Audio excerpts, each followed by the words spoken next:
Neko Shogun, Cait Sith, and Nekomata.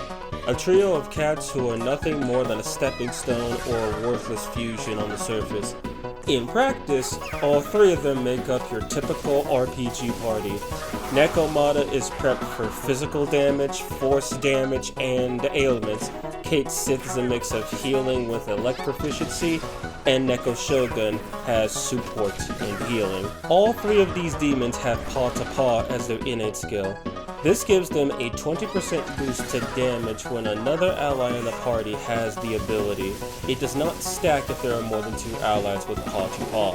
This also affects their Parry Apt, a 400 power physical AoE that pierces and sets attack and defense to -2. While significantly weaker than Twilight Wave, it cannot be blocked. It also is unaffected by charge effects. Assuming you want to run all three of them, this is what I could come up with. Nekomata runs the heavy attack options. Heavy Thrust is her primary with Force Draco Strike to get around physical resistances and exploit force weaknesses. Or you could ignore Force Draco Strike and instead run her with High Restore to take advantage of the glees. Since Heavy Thrust pierces, you won't need another skill for damage. She'll be spending about 16 magic per hit when she crits, as High Restore will grant 20 MP when she does land a crit. Or you can mix this up with Nihil Claw or Yabusame Shot for guaranteed damage. Healing Wind if you wish to invest in magic, though in my opinion the Heavy Thrust strategy works best as it pierces, crits, and is cheap to cast. I also learned while doing this that High Restore will still grant you the 20 MP when you use a Magatsuhi skill that does crit. Another thing that I learned is that Nekomata is also a lefty. Kinda interesting, probably explains why her opponents never see her attacks coming. Cait Sith is a jack of many trades and a master of none. He lacks the ailment resistance and vitality of Neko Shogun, while being balanced in strength and magic, unlike Nekomata, who is much stronger strength-wise. He trades her force proficiency for an electricity one, and also has support and healing proficiency. There's a couple ways you can build him. You can have him as a mixed user with electricity, support, and healing. Having a Pierce option with Impaler's Animus or running Narukami will guarantee that every enemy can be hurt by him. You can use Thunder Rain if you want high damage, or you can run Zeobarion if you want single target high damage that is also efficient. Bowl of Hygeia to boost either Diamitra or Diorama, whichever one you decide to give him. And I slotted Dekaja over Thunder Rain in this loadout since Pierce guarantees a hit, and I have clearly built Cait Sith to be anti-support. Here is an electricity DPS build for him. With the 20% boost from Paw to Paw, this build can do a lot of damage, tacking onto Nekomatas and shredding anything that dares stand in their way. Since he has support proficiency, this set simply removes all of his healing so he can debuff and destroy the enemy team.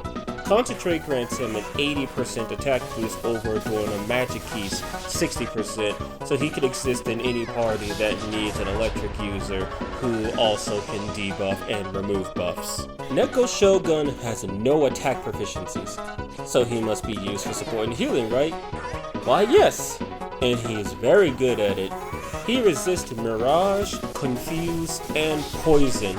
Give him some luck and Abyssal Mask, and he's good to go. While he has 2 weaknesses, Neko Shogun is the lowest level demon in the game to have an immunity to an element. This just so happens to be electricity, the most common element in the game outside of physical, and he also is resistant to light magic.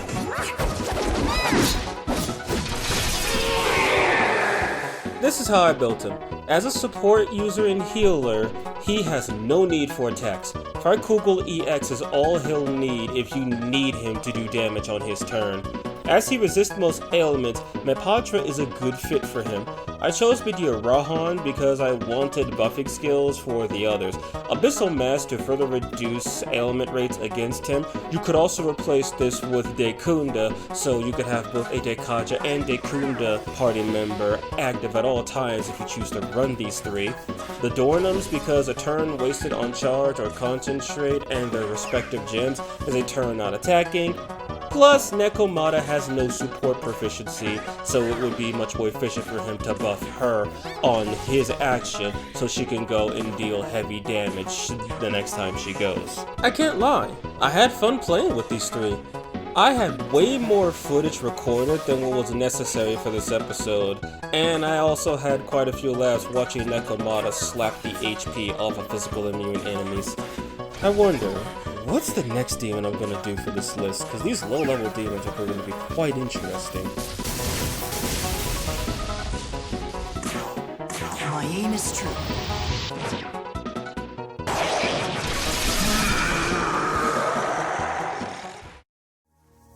Thank you for watching until the end. If you enjoyed this video, leave a like. It helps the channel out a lot. I also stream Megaton related content at least once a week. This usually involves modded games, challenge runs, classic games, and or blind playthroughs. If you want to bear witness to some truly insane moments in both modern and classic Megaton, hit that subscribe button and click that bell icon to be notified of when I go live. That's it from me. Have a great day. Revisor, out.